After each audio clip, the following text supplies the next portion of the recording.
আলু পিয়াজৰ মূল্য নিৰ্ধাৰণ প্ৰশাসনৰ গ্ৰাহকৰ পৰা 30 টকাতকৈ বেছি ল'ব নোৱাৰিব খুচুৰা বেপাৰীয়ে চেম্বাৰ্ছ অফ কমাৰ্চ আৰু ব্যৱসায়ী যোগান মন্ত্ৰীৰ বৈঠকত সিদ্ধান্ত ডিব্ৰুগড়ৰ ধৰ্মীয় অনুষ্ঠানত উদ্ধাৰ যুৱকৰ ওলি যোৱা মৃতদেহ লকডাউনৰ বাবে বন্ধ থকা ধৰ্মীয় অনুষ্ঠানত চাঞ্চল্যকৰ ঘটনা কেইবাদিন পূৰ্বে হত্যাকাণ্ড সংঘটিত হোৱাৰ সন্দেহ ৰাইজৰ দুই দণ্ডাধীশ সহ কৰোনাত আক্ৰান্ত নগাঁও জিলা ন্যায়িক দণ্ডাধীশ আদালতৰ 5 জন কৰ্মচাৰী আদালতত হাজিৰ কৰোৱা কৰোনা আক্ৰান্তৰ সংস্পৰ্শলৈ অহাৰ সন্দেহ নগাঁও জিলা উপায়ুক্তৰ কাৰ্যালয়তো কৰোনা ভীতি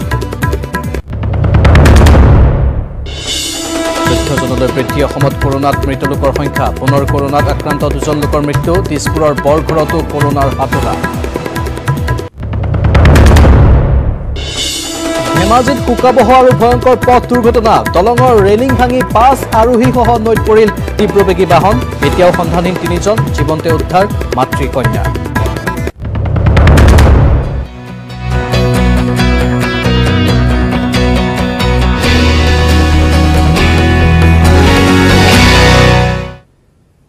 নমস্কাৰ ইয়া খবৰ সবিশেষ ষ্টুডিঅত মই প্ৰাঞ্চল আৰম্ভণিতে ব্ৰেকিং নিউজ কামৰূপ মহানগৰ জিলাত আলু আৰু পিয়াজৰ দাম নিৰ্ধাৰণ কৰা হৈছে প্ৰতি কিলো আলু আৰু পিয়াজৰ খুচুৰা মূল্য 30 টকা নিৰ্ধাৰণ কৰা হৈছে প্ৰতি কিলো আলুৰ পাইকাৰী মূল্য 24 টকা নিৰ্ধাৰণ কৰা হৈছে প্ৰতি কিলো পিয়াজৰ পাইকাৰী মূল্য 23 টকা নিৰ্ধাৰণ কৰা হৈছে চেম্বাৰ্ছ অফ কমাৰ্চ আৰু ব্যৱসায়ী যোগান মন্ত্ৰীৰ বৈঠকত এই সিদ্ধান্ত লোৱা হৈছে বৈঠকত উপস্থিত আছিল জিলা উপায়ুক্ত আৰু বিভাগীয় শীৰ্ষ বিষয়া কামৰূপ মহানগৰ জিলাত আলু আৰু পিয়াজৰ দাম নিৰ্ধাৰণ কৰা হৈছে প্ৰতি কিলো আলু আৰু পিয়াজৰ খুচুৰা মূল্য 30 টকা নিৰ্ধাৰণ কৰা হৈছে প্ৰতি কিলো আলুৰ পাইকাৰী মূল্য 24 টকা প্ৰতি কিলো পিয়াজৰ পাইকাৰী মূল্য নিৰ্ধাৰণ কৰা হৈছে 23 টকা চেম্বাৰ্ছ অফ কমাৰ্চ আৰু ব্যৱসায়ী যোগান মন্ত্ৰীৰ বৈঠকত এই সিদ্ধান্ত গ্ৰহণ কৰা হৈছে এই বৈঠকত উপস্থিত আছিল জিলা উপায়ুক্ত আৰু বিভাগীয় শীৰ্ষ বিষয়াসকল এই কেইদিন যেহেতু লকডাউনৰ বাবে সকলো দোকান পোহাৰ বন্ধ আছে কিন্তু লকডাউনৰ পাছত যেতিয়া দোকান পোহাৰসমূহ কামৰূপ মহানগৰত খোল খাব তেতিয়া আলু আৰু পিয়াজৰ এই নতুন দামত ক্ৰয় কৰিব পাৰিব গ্ৰাহকসকলে প্ৰতি কিলো আলু আৰু পিয়াজৰ খুচুৰা মূল্য ইতিমধ্যে আমি জনাইছো 30 টকা নিৰ্ধাৰণ কৰা হৈছে প্ৰতি কিলো আলুৰ পাইকাৰী মূল্য 24 টকা প্ৰতি কিলো পিয়াজৰ পাইকাৰী মূল্য 23 টকা চেম্বাৰ্ছ অফ কমাৰ্চ আৰু ব্যৱসায়ী যোগান মন্ত্ৰীৰ বৈঠকত এই গুৰুত্বপূৰ্ণ সিদ্ধান্ত লোৱা হৈছে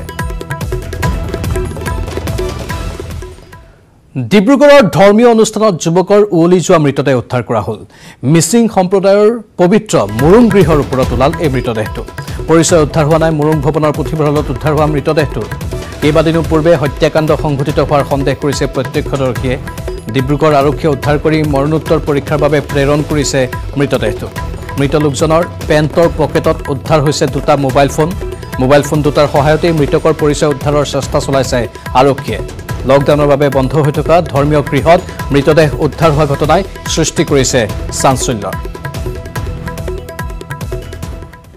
খুব বেয়া লাগিছে কি কেনেকৈ হৈছে আমি একো ধৰিব পৰা নাই এইটো কেনেকৈ উদ্ধাৰ কৰি মানে ইয়াত কেনেকৈ ইয়াত মানুহ সোমালে সেইটো এটা বিচাৰ্যৰ বিষয় বাহিৰৰ পৰা আমি বন্ধ হৈ আছে আমাৰ তলা এতিয়া আমাৰ হাততে আছে চাবি আমাৰ হাততে আছে ক'ত কেনেকৈ সোমাইছে কিন্তু ওপৰত অৱশ্যে কি এজবেষ্টা ভিতৰৰ ওপৰত ভাঙা আছে মই পানী টেংকি চাব যাওঁতে তাত দেখিছোঁ গোন্ধ হোৱাৰ কাৰণে চালোঁ মানে কি বস্তু হয়নো ইমান গোন্ধাইছে বুলি তেতিয়া মই জুমি চালোঁ তেতিয়া দেখা পালোঁ মানে খিৰিকীখনত ওপৰফালৰ মানুহ পৰি থকা দেখিলোঁ তাত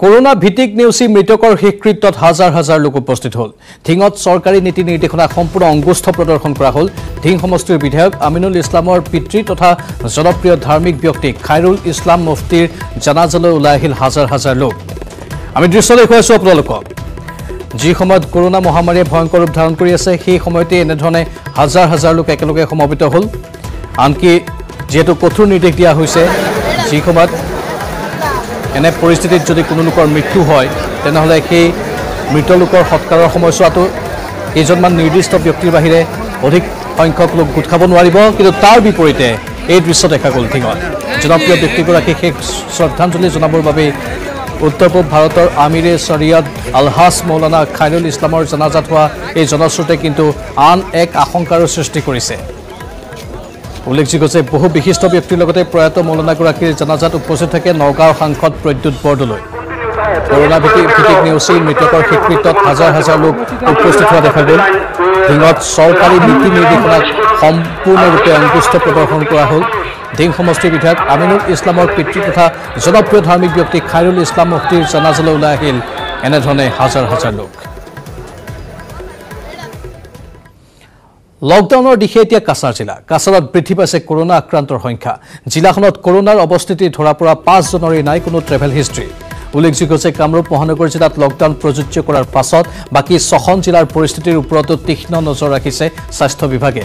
এই জিলাসমূহৰ ভিতৰত আছে যোৰহাট, ডিব্ৰুগড়, তিনিচুকীয়া, তেজপুৰ, বঙাইগাঁও আৰু কাছাৰ। লকডাউনৰ দিশে আগবাঢ়িছে কাছাৰ জিলাও। কাছাৰত বৃদ্ধি পাইছে কৰোনা আক্ৰান্তৰ সংখ্যা। জিলাখনত কৰোনাৰ অৱস্থিতি ধৰা পৰা 5 জনৰে নাই কোনো ট্ৰেভেল হিষ্ট্ৰী। উল্লেখযোগ্য যে কামৰূপ মহানগৰ জিলাত লকডাউন প্ৰযোজ্য কৰাৰ পাছত বাকী 6খন জিলাৰ পৰিস্থিতিৰ ওপৰতো তীক্ষ্ণ নজৰ ৰাখিছে স্বাস্থ্য বিভাগে। এই জিলাসমূহৰ ভিতৰত আছে যোৰহাট, ডিব্ৰুগড়, তিনিচুকীয়া, তেজপুৰ, বঙাইগাঁও আৰু কাছাৰ। এবাৰ কোকৰাঝাৰত শিশু হত্যাৰ 4 অভিযুক্তক আটক কৰা হ'ল। বৃহস্পতিবাৰে পুৱা কোকৰাঝাৰ চহৰৰ টেঙাপাৰাত উদ্ধাৰ হৈছিল 3 বছৰীয়া কন্যা শিশুটিৰ মৃতদেহ। মৃত শিশুটি খাৰগাঁৱৰ ৰাণী চৌহান। বুধবাৰৰ পৰা সন্ধানহীন হৈ আছিল দুৰ্ভগীয়া শিশুটি। কোকৰাঝাৰ আৰক্ষীয়ে গোচৰ ৰুজু কৰি অব্যাহত ৰাখিছে এই ঘটনাৰ তদন্ত। কোকৰাঝাৰত শিশু হত্যাৰ 4 অভিযুক্তক আটক কৰা হৈছে। বৃহস্পতিবাৰে পুৱা কোকৰাঝাৰ চহৰৰ টেঙাপাৰাত উদ্ধাৰ হৈছিল 3 বছৰীয়া কন্যা শিশুটিৰ মৃতদেহ। মৃত শিশুটি খাৰগাঁৱৰ ৰাণী চৌহান। বুধবাৰৰ পৰা সন্ধানহীন হৈ আছিল দুৰ্ভগীয়া শিশুটি। কোকৰাঝাৰ আৰক্ষীয়ে গোচৰ ৰুজু কৰি অব্যাহত ৰাখিছে এই সমগ্ৰ ঘটনাৰ তদন্ত। 2 দণ্ডাধীশসহ কৰোনাত আক্ৰান্ত নগাঁও জিলা ন্যায়িক দণ্ডাধীশ আদালতৰ 5 জনকৈ কৰ্মচাৰী। আদালতত হাজিৰ কৰোৱা কৰোনা আক্ৰান্তৰ সংস্পৰ্শলৈ অহাৰ সন্দেহ কৰা হৈছে। নগাঁও জিলা উপায়ুক্তৰ কাৰ্যালয়তো এতিয়া কৰোনা ভীতি আৰু এই সমগ্ৰ বিষয়টোক লৈ কিছু আতংকময় পৰিৱেশৰ সৃষ্টি হৈছে। বৃহস্পতিবাৰৰ দিনটোত কোভিড-19 পজিটিভ পোৱা ব্যক্তিকেইগৰাকী ক্ৰমে ইকবাল আহমেদ, সালেহ আহমেদ, নীলাফ নয়ন ডেকা, দিলদাৰ হুছেইন খান আৰু মৃন্ময় জ্যোতি নাথ। ইয়াৰে ইকবাল আহমেদ আৰু সালেহ আহমেদে নগাঁও জিলা ন্যায়িক দণ্ডাধীশৰ কাৰ্যালয়ত দণ্ডাধীশ হিচাপে কৰ্মৰত থকাৰ বিপৰীতে আন 3গৰাকীক নিম্নবৰ্গৰ সহায়ক হিচাপে ইতিমধ্যে তেওঁলোকৰ পৰিচয় লাভ কৰা গৈছে। আনহাতে নগাঁও জিলা ন্যায়িক দণ্ডাধীশৰ কাৰ্যালয়ৰ 5 জনকৈ বিষয়া কৰ্মচাৰী কৰোনাত আক্ৰান্ত হোৱাৰ খবৰ বিয়পি পৰাৰ লগে লগে একেটা চৌহদতে থকা নগাঁও জিলা উপায়ুক্তৰ কাৰ্যালয়তো ব্যাপক আতংকৰ সৃষ্টি হয়। কাৰণ একেটা চৌহদতে 2টা কাৰ্যালয় থকাৰ বাবে জিলা উপায়ুক্তৰ কাৰ্যালয় আৰু ন্যায়িক দণ্ডাধীশৰ কাৰ্যালয়ৰ কৰ্মচাৰীসকল প্ৰায়ে সংস্পৰ্শলৈ আহে। উল্লেখযোগ্য যে আজি কৰোনাত আক্ৰান্ত 5 জন ব্যক্তিৰে নাই কোনো ভ্ৰমণ বৃত্তান্ত। কিন্তু যোৱা 16 জুনত কৰোনাত আক্ৰান্ত এগৰাকী নাবালিকাক হাজিৰ কৰিছিল জিলা ন্যায়িক দণ্ডাধীশৰ আদালতত আৰু সেই কিশোৰীগৰাকীৰ সংস্পৰ্শলৈ অহা 12গৰাকী আৰক্ষীৰ লোককো জিলা স্বাস্থ্য বিভাগে হোম কোৱাৰেণ্টাইন কৰিছিল। সেইগৰাকী কিশোৰীৰ সাক্ষ্য গ্ৰহণৰ বাবে দণ্ডাধীশ সালেহ আহমেদসহ 5 জন কৰ্মচাৰী কৰোনাত আক্ৰান্ত হোৱাৰ সন্দেহ প্ৰকাশ কৰিছে স্বাস্থ্য বিভাগৰ এক সূত্ৰই।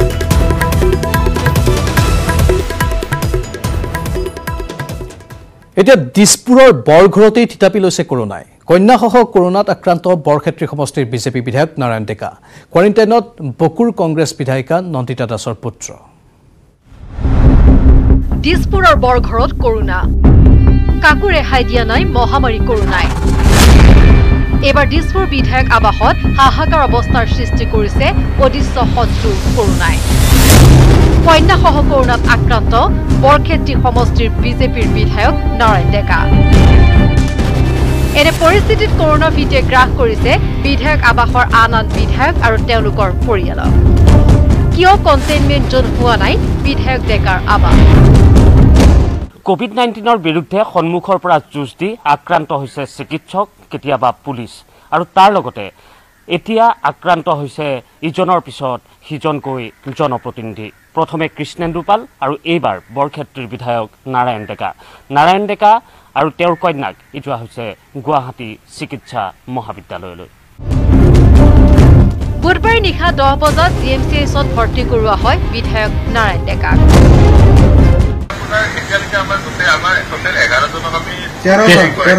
টেষ্ট সবৰে কৰোৱা হৈছে ন?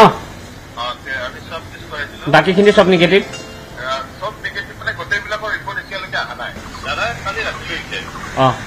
GMCH নাৰায়ণ ডেকাৰ বিধায়ক আৱাসত থকা 13 জন লোকে দিছে স্বাব। এই পৰ্যন্ত সকলোৰে অহা নাই কৰোনা টেষ্টৰ ফলাফল। কিন্তু সতৰ্কতাৰ ক্ষেত্ৰত কোনো ধৰণৰ স্বাস্থ্য বিভাগৰ জাননী নাই এইটো আৱাসত। ইফালে বিধায়ক আবাসতে কোৱাৰেণ্টাইনত আছে বিধায়িকা নন্দিতা দাসৰ পুত্ৰ ঋষিকেশ দাস। তেতেলিয়াৰ নিজা বাসগৃহতে আছে বিধায়িকা নন্দিতা দাস। হোম কোৱাৰেণ্টাইন কৰিলে নিজৰ ঘৰত কোৱাৰেণ্টাইন কৰিলে মানে বেছি ভাল হয়, কাৰণ এতিয়া যেহেতু পজিটিভ নেগেটিভ টেষ্টৰ ৰিজাল্ট নাহালৈকে ক'ব নোৱাৰে, আৰু যদি ৰিজাল্ট আহি পেলাই নেগেটিভ হয় তেতিয়া ভয় কৰাৰ কোনো কাৰণ নাই, কিন্তু যদিহে পজিটিভ হয় তেতিয়াহ'লে ডেফিনেটলি এইটো ক'ভিড ট্ৰিটমেণ্ট চেণ্টাৰ য'ত আছে তাত কৰাটো উচিত। সকলো ব্যক্তিয়ে সচেতন হ'ব লাগিব, আৰু কৰোনাৰ বিৰুদ্ধে যিখিনি ব্যৱস্থা ল'ব লাগে আমি নিজে যদি লওঁ, মই ভাবোঁ এই ৰোগৰ পৰা আমি মুক্ত হ'বলৈ কাৰণে সক্ষম হ'ম। এতিয়া প্ৰশ্ন হয়, যিখন গুৱাহাটী কোভিড হটস্পটত পৰিণত হৈছে সেইখন গুৱাহাটীৰ জনপ্ৰতিনিধিৰ আৱাসকে যদি সুৰক্ষিত কৰি নাৰাখে তেনেহ'লে কি হ'ব সাধাৰণ লোকৰ ক্ষেত্ৰত?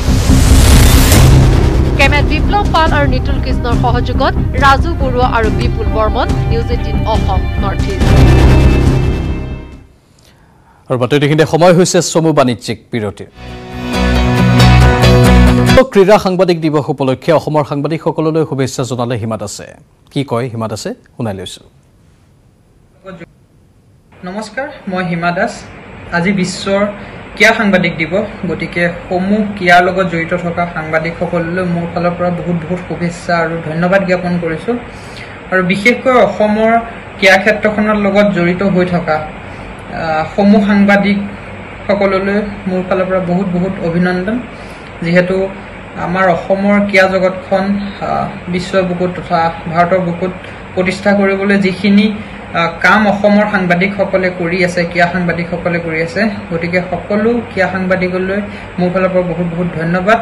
আৰু কেইজনমান সাংবাদিকৰ নাম ল'ব লাগিব, প্ৰণয় দা, পংকজ বৰদলৈ আৰু আমাৰ বিপুল বৰ্মন ডাঙৰীয়া, এনেধৰণৰ বহু কেইজন সাংবাদিক আছে, আৰু সুবোধ মল্ল বৰুৱা ডাঙৰীয়া। তেওঁলোকে অহৰহ চেষ্টা কৰি আছে অসমৰ ক্ৰীড়া জগতখন ভাৰতৰ ভিতৰত তথা বিশ্বৰ ভিতৰত প্ৰতিষ্ঠা কৰাত যিখিনি সাংবাদিকতাৰ যিখিনি প্ৰচাৰ প্ৰসাৰ, সেইখিনি যথেষ্ট কষ্ট কৰি তেওঁলোকে আগবঢ়াই গৈ আছে। ভাৰতত চীনা এপ বন্ধৰ প্ৰসংগত নিউজ 18ৰ এক অনলাইন সমীক্ষা। 30 দিনত চীন সম্পৰ্কত এইটো হৈছে তৃতীয়টো সমীক্ষা।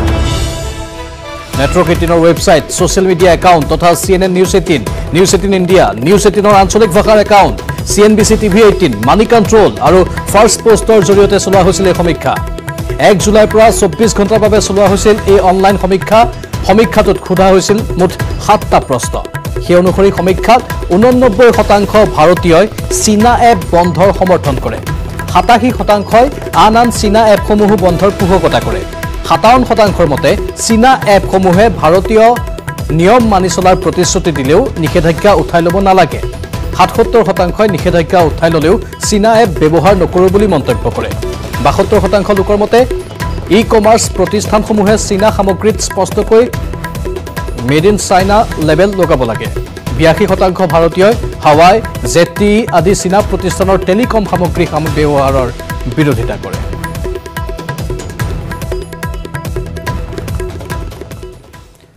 ধেমাজিত সংঘটিত হ'ল এক ভয়ংকৰ আৰু শোকাবহ পথ দুৰ্ঘটনা। দলঙৰ ৰেলিং ভাঙি 5 আৰোহীসহ নৈত পৰিল তীব্ৰবেগী বাহন।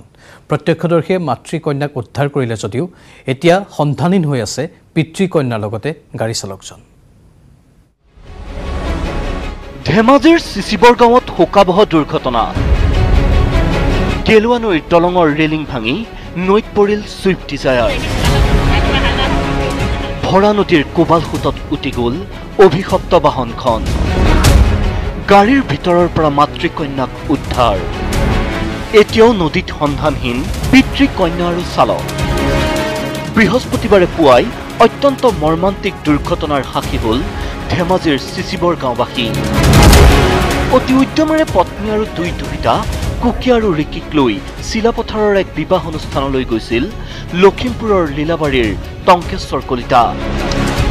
কিন্তু গেলুকাজানৰ 15 নম্বৰ ৰাষ্ট্ৰীয় ঘাইপথত ৰৈ আছিল তেওঁলোকৰ বাবে মহাকাল।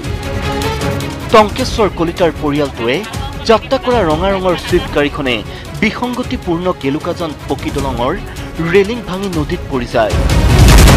ঘটনা সংঘটিত হোৱাৰ পিছতেই স্থানীয় ৰাইজৰ মাজত লাগিল হুৱা দুৱা। ৰাইজে ভৰা নদীত জাপ দি গাড়ীখনৰ পৰা পৰিয়ালটোৰ মাতৃ আৰু এগৰাকী কন্যাক জীৱন্তে উদ্ধাৰ কৰে কিন্তু ভৰা গেলুৱা নৈৰ কোবালপুতে উটুৱাই নিলে পিতৃ আনগৰাকী কন্যা আৰু বাহনখনৰ চালকক শিৱগাঁৱৰ গেলুৱা নদীত যে এখন গাড়ী ৰঙা গাড়ী এখন এক্সিডেণ্ট হৈছে তেখেতলোকে লখিমপুৰ লীলাবাৰীৰ পৰা চিলাপথাৰলৈ আহি আছিলে লখিমপুৰ লীলাবাৰী বা চিলাপথাৰত বিয়া খাবলৈ আহিছিলে তেখেতৰ নাম মানুহজন যিজন মানুহে আহিছে সেই মানুহজনৰ নাম হ'ল টংকেশ্বৰ কলিতা বুলি ইয়াত বৰ্তমান এইপিনৰ পৰা আহি গাড়ী নিয়ন্ত্ৰণ বাহিৰত গৈ পিনে পৰি গৈছে দলঙৰ ব্ৰিজৰ তলত ৰাইজে খবৰ দিয়াৰ কিছু সময়ৰ পিছতে ঘটনাস্থলীত উপস্থিত হয় SDRFৰ দল কিন্তু কেইবা ঘণ্টাও অভিযান চলাই SDRFৰ দলে টংকেশ্বৰ কলিতা আৰু এগৰাকী কন্যা তথা বাহনৰ চালকক এতিয়ালৈ উদ্ধাৰ কৰিবলৈ সক্ষম হোৱা নাই ঘটনাস্থলীত জিলা প্ৰশাসনৰ ফালৰ পৰা অব্যাহত ৰাখিছে উদ্ধাৰ অভিযান 11 বজামানত এই ঘটনাটো ঘটিছে এই নদীখনত মানে ৰেলিং ভাগি গাড়ীখন নদীত পৰি গ'ল তাৰে 5জন আছিল গাড়ীখনত লোক 5জনৰ 2জন ইতিমধ্যে উদ্ধাৰ হৈছে আৰু 3জন ইতিমধ্যে এই নদী গাড়ীৰ ভিতৰতে সোমাই আছে SDR বা NDR বাহিনীয়ে ইতিমধ্যে তেখেতলোকক বিচাৰ নদীত ডুব মাৰি বিচাৰি আছে কিন্তু এতিয়ালৈকে পাবলৈ সক্ষম হোৱা নাই আনহাতে পৰিয়ালটোৰ জীৱন্ত অৱস্থাত উদ্ধাৰ কৰা মাতৃ আৰু এগৰাকী কন্যাক উন্নত চিকিৎসাৰ বাবে ডিব্ৰুগড়ৰ অসম চিকিৎসা মহাবিদ্যালয় হাস্পতাললৈ প্ৰেৰণ কৰা হৈছে গেলুৱাজনৰ গভীৰতাত বৰ্তমান আবদ্ধ হৈ থকা 3গৰাকী লোকক কেতিয়ালৈ উদ্ধাৰ কৰিবলৈ সক্ষম হ'ব তাৰ বাবে সময়লৈ বাট চাব লাগিব ধেমাজিৰ পৰা Mon Bikash Borgohain News 18 Assam North East লকডাউনে আমনি কৰিছে এজন বিধায়কক কামৰূপ মহানগৰ জিলাৰ বিধায়কজনে ভংগ কৰিলে লকডাউন এখন বাইকত উঠিল 2জন আৰোহী উপলুঙা কৰিলে কৰোনা বিৰোধী সজাগতাক লকডাউন ভাল নোপোৱা বিধায়ক হাতত ছাতিলৈ বাইকৰ পিছফালে উঠি চফৰ বিধায়কৰ খুদ শাসকীয় দলৰ বিধায়কে ভৰিৰে মোহাৰিলে চৰকাৰী নীতি নিয়ম প্ৰচণ্ড বৰষুণৰ মাজে মাজে তীব্ৰবেগী বাইকত লং পেণ্ট কুচাই ছাতিলৈ যাত্ৰা কৰা কোনো এইগৰাকী জনপ্ৰতিনিধি এওঁ পশ্চিম গুৱাহাটী সমষ্টিৰ অগপ বিধায়ক ৰমেন্দ্ৰ নাৰায়ণ কলিতা মহামাৰী কৰোনা সংহাৰৰ বাবে সমগ্ৰ কামৰূপ মহানগৰ জিলাত বলবৎ হৈ আছে কঠোৰ লকডাউন তাৰ মাজতে লকডাউন ভংগ কৰি দেখুৱাই দিলে বিধায়ক কলিতাই সম্প্ৰতি ৰাজ্যত এখন বাইকত 2জন আৰোহী উঠাত নিষেধাজ্ঞা আৰোপ কৰি থৈছে পৰিবহণ বিভাগে কিন্তু নাই এওঁ ভাল পোৱা নাই এখন বাইকত 2জন আৰোহী মূৰত নাই হেলমেট গল্পতা ৰূপে মাস্ক ব্যৱহাৰ কৰিছে বাইক চালকজনে এইবাৰ চাওক আন এক দৃশ্য যতেই মানুহ লগ পাইছে তাতেই বাৰ্তালাপ কৰি গৈছে বিধায়কজনে কিন্তু অধিকাংশ লোকৰ মুখতেই নাই মাস্ক নাই সামাজিক দূৰত্ব এইবাৰ চাওক বিধায়ক কলিতাৰ হাংগু পাংগুসকলক এখন বাইকত 2জনকৈ আৰোহী কোনো এজনৰো মুখত নাই মাস্ক আইন প্ৰণেতাজনেই যেতিয়া আইন ভংগ কৰে ৰাইজক সজাগ কৰাজনেই যেতিয়া সজাগ নহয় তেতিয়া কি হ'ব পাৰে বাৰু সাধাৰণ প্ৰজাৰ বুজাজনেহে বুজিব এইবোৰ কথা bureau report News 18 Assam North east এতিয়াৰে পৰা 1 ঘণ্টাৰ ভিতৰতে পাব কোভিড-19 পৰীক্ষাৰ ফলাফল কাইলৈৰ পৰা গুৱাহাটীত আৰম্ভ হ'ব কোভিড-19 AG টেষ্ট প্ৰক্ৰিয়া গুৱাহাটী চিকিৎসা মহাবিদ্যালয় প্ৰেক্ষাগৃহত বিভিন্ন চিকিৎসালয়ৰ ল্যাব টেকনিচিয়ানক প্ৰশিক্ষণ প্ৰদান কৰা হয় AG টেষ্টৰ যোগেদি 1 ঘণ্টাৰ ভিতৰত পাব পাৰিব সোৱাব টেষ্টৰ ফলাফল আৰু সোৱাব পৰীক্ষা হোৱা লোকে অনলাইন যোগে পাব ফলাফল প্ৰাৰম্ভিক অৱস্থাত গুৱাহাটীৰ চিকিৎসালয়সমূহৰ টেকনিচিয়ানসমূহক প্ৰশিক্ষণ দিয়া হৈছে পৰ্যায়ক্ৰমে ৰাজ্যৰ বাকি জিলাসমূহতো দিয়া হ'ব AG টেষ্টৰ প্ৰশিক্ষণ 1 ঘণ্টাৰ ভিতৰতে ৰিজাল্ট দিব পৰা নতুন টেষ্টৰ এটা প্ৰচিডিউৰ আনিছোঁ সেইটোৰ বিষয়ে আজি আমি ইয়াতে সকলোকে এটা প্ৰশিক্ষণ দিয়ালোঁ আৰু সেইমতে টেষ্ট হ'লে অহাকালি বা পৰহিৰ পৰা আমি 1 ঘণ্টাতে টেষ্টৰ ৰিজাল্ট দিব পাৰিম বৰ্তমান আমি গুৱাহাটীত আৰম্ভ কৰোঁ কিন্তু আজি গুৱাহাটীৰ বাহিৰৰ পৰাও টেকনিচিয়ানসকল আহিছে তেওঁলোকেও শিকিব লাহে লাহে গোটেই অসমতে গুচি যাব এইটো কালি মই প্ৰেছ কনফাৰেন্সত কৈছিলোঁ এইটো COVID-19 AG test, antigen test. কৰোনাৰ কালগ্ৰাসত পৰিছে এতিয়া গুৱাহাটী। বিগত 8 দিনত গুৱাহাটীত আক্ৰান্ত হৈছে 1212 জন লোক। 22 জুনৰ পৰা গুৱাহাটীত ভয়ংকৰভাৱে ঊৰ্ধ্বগামী হৈছে কৰোনাৰ সংক্ৰমণ। এই ৰিপৰ্ট আগবঢ়াই বিদায় লৈছোঁ এতিয়া বাতৰিৰ পৰা। নমস্কাৰ, শুভৰাত্ৰি। দিনটোত গুৱাহাটীত 378 জন কৰোনাত আক্ৰান্ত চিনাক্ত।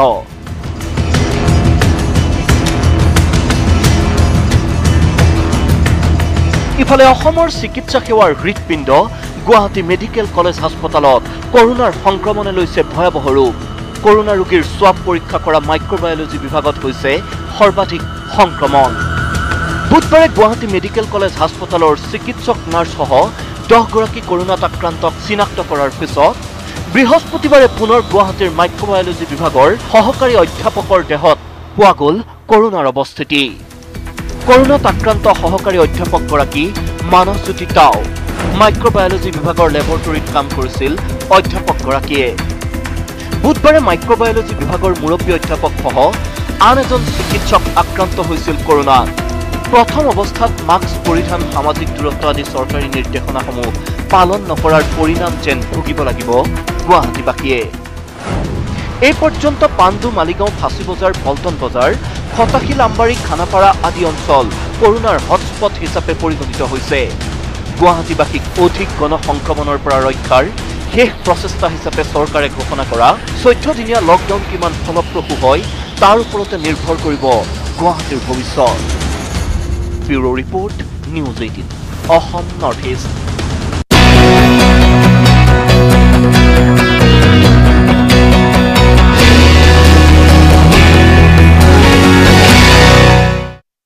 জসপ্ৰীতৰ ফ্লেক্সিবিলিটিয়ে কৰে ঘৰৰ চুক কোন চাফা আৰু কলগেট ছুপাৰ ফ্লেক্সিয়ে কৰে লুকাই থকা বীজাণু চাফা।